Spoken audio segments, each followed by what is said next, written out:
got on the train with $200. He couldn't see any harm in a friendly game of cards. What if the other men were strangers? And take Joe Collins. He's got a nice wife at home. But he met this girl at the bar, and she looked, after the first couple of drinks.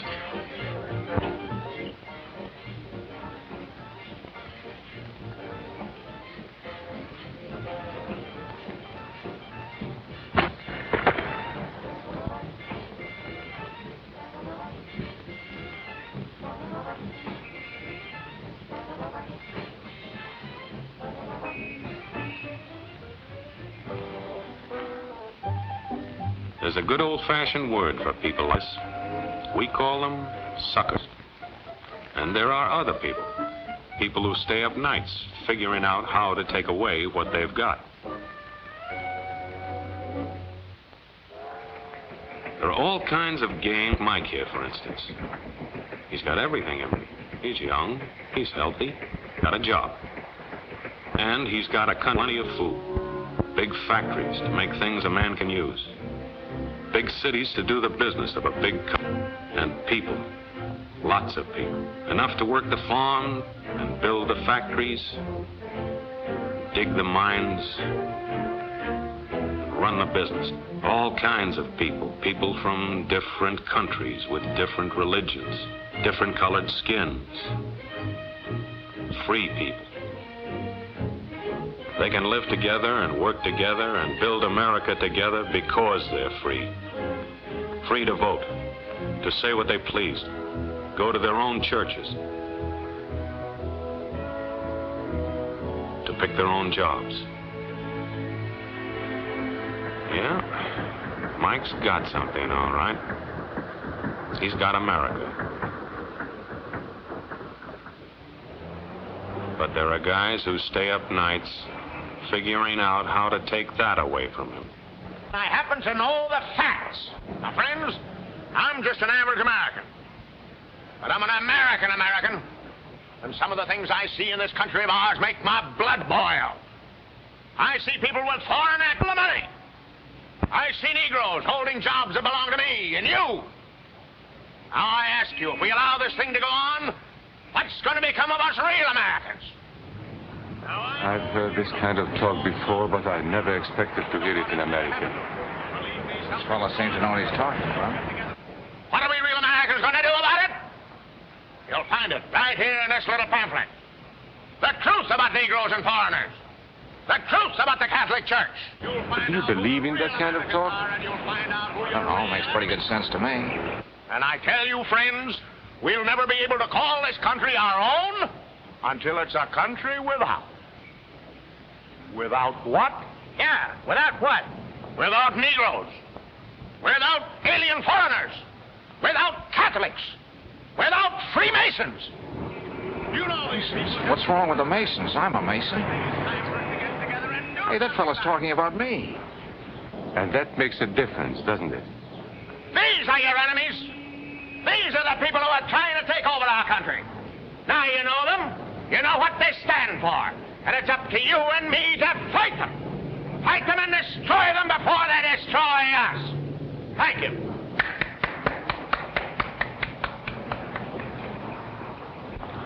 Before he said Masons, you were ready to agree with him. Well, yes, but he was talking about... What about those other people? But in this country, we have no other people. We are American people. What about you? You aren't American, are you? I was born in Hungary, but now I am an American citizen. And I have seen what this kind of talk can do. I saw it in Berlin. What were you doing there? I was a professor at the university. I heard the same words we have heard today. But I was a fool then. I thought Nazis were crazy people, stupid fanatics. But unfortunately, it was not so. You see, they knew that they were not strong enough to conquer a unified country. So they split Germany into small groups. They used prejudice as a practical weapon to cripple the nation. Of course, that was not easy to do. They had to work hard to do it.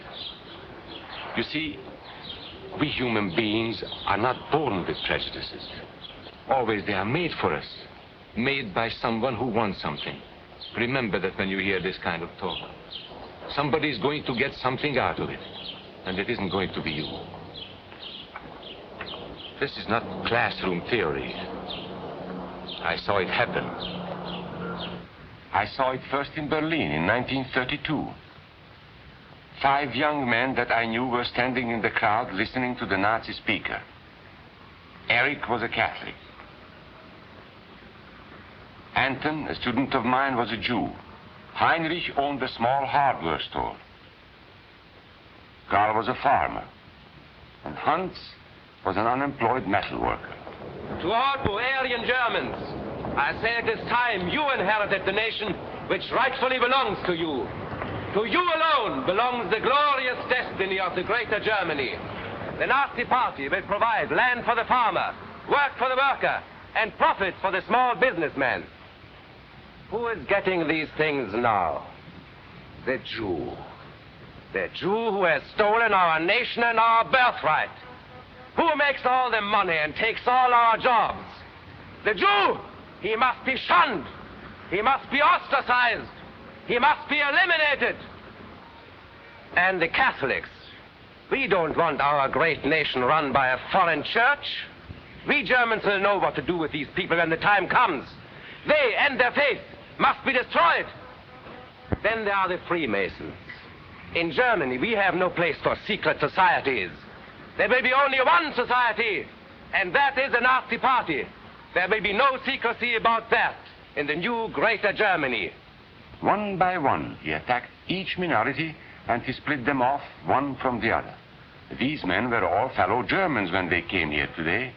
Now they were split into rival groups, suspicious of each other, hating each other. They were being swindled, all of them. But the man who was really being fooled was Hans. He was pure German, according to Nazi standards.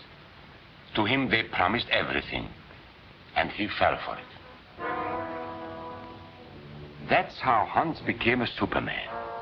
They gave him a uniform and they pumped up his ego. He wasn't just a little fellow out of work anymore. He was a member of the master race. Hans and thousands of others like him, all playing a sucker's game.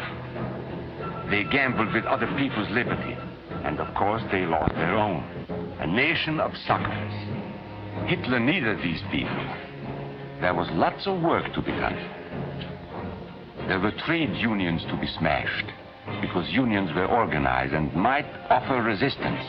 There were many political parties in Germany. These the Nazis destroyed.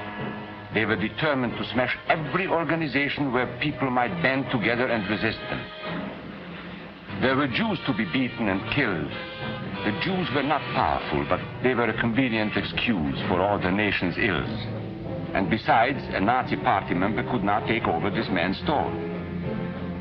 Hundreds of Catholics were put in jail because the Catholic Church had strength and could resist the Nazi drive for power. They had split the nation into 100 pieces, and then one by one, they had destroyed the pieces. Over these broken pieces, the Nazis rode into power. One party, one nation, one religion. These men had won their struggle for power. They now ruled all of Germany. But still they had trouble with their oldest and most persistent enemy, the truth. They found that truth does not die easily. And so they decided to abolish truth. One great source of truth is literature. So they burned books, 20 million of them. Many great men in Germany who were spokesmen for truth were jailed or driven from their country. Teachers, writers, scientists. Education was discouraged. In 5 years, college attendance dropped 53%. It was forbidden to listen to a British radio program or read an American newspaper. In Nazi Germany, you had to get your information from Dr. Goebbels. He knew what was best for you. The church was one force in Germany still strong enough to proclaim the truth in public. This Catholic priest was arrested the following day on charges of immorality. The Protestant church also continued to try and fight for truth. The Nazis put this man in a concentration camp. There were others who spoke for truth, and I am proud to say that educators were among them. And what, may I ask, is an Aryan? I don't know myself. But let us see what our present so-called authorities have to say about him. They say he is tall,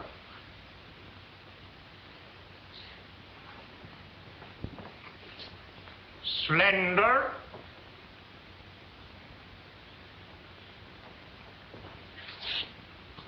blue-eyed, and blonde.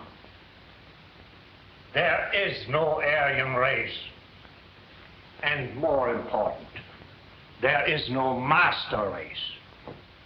There are people who may find these ideas convenient, but science cannot support them. There is no scientific proof that there's any correlation between a man's racial characteristics and his native ability or character. In all racial groups, we find the same range of potentialities. We find idiots and geniuses. We find criminals and philanthropists. We must judge each man as an individual and not by the color of his skin or his eyes or by the length of his nose.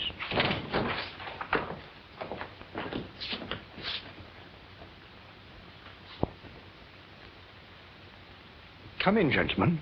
It's comfortable. And remember that there is no master race. That is a scientific truth. Anyone who tells you otherwise is lying.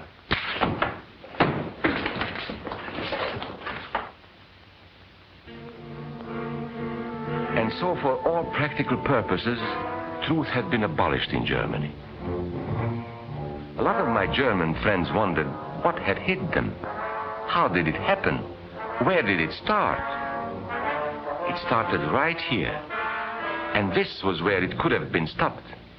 If those people had stood together, if they had protected each other, they could have resisted the Nazi threat. Together they would have been strong. But once they allowed themselves to be split apart, they were helpless. When that first minority lost out, everybody lost out. They made the mistake of gambling with other people's freedom. Now let's see how those bets paid off. Karl the farmer was gambling on a better life for himself. What he got was extra hours of back-breaking work, as much as 100 hours a week.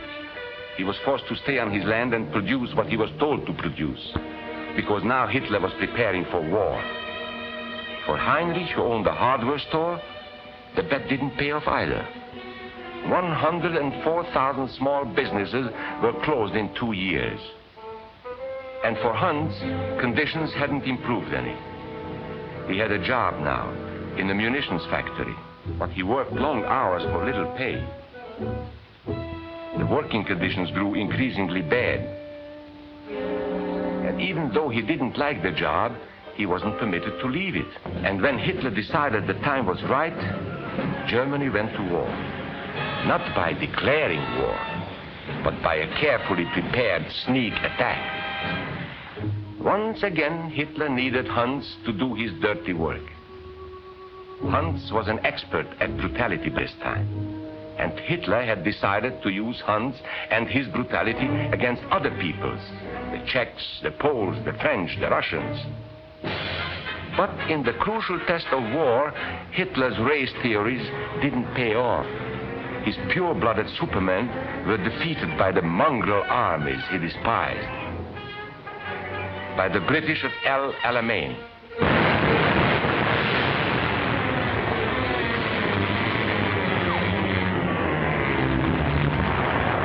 By the Russians at Stalingrad.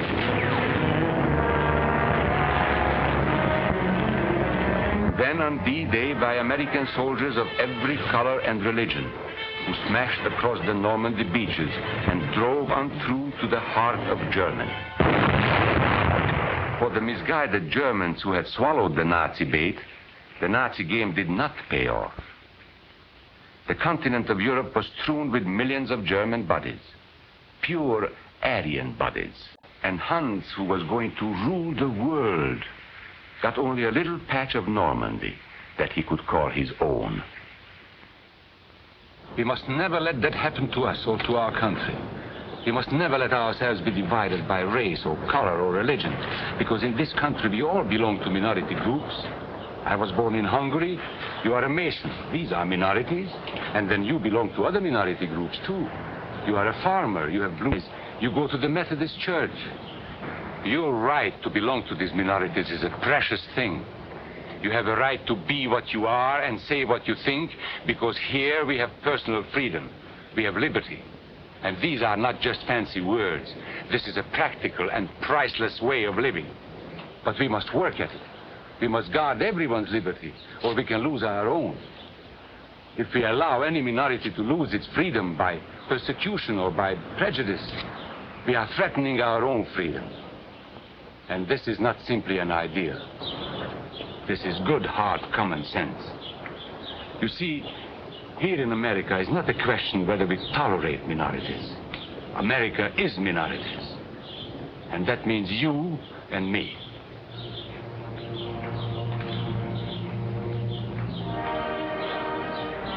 So let's not be suckers. We must not allow the freedom or dignity of any man to be threatened by any act or word. Let's be selfish about it. Let's forget about we and they. Let's think about us.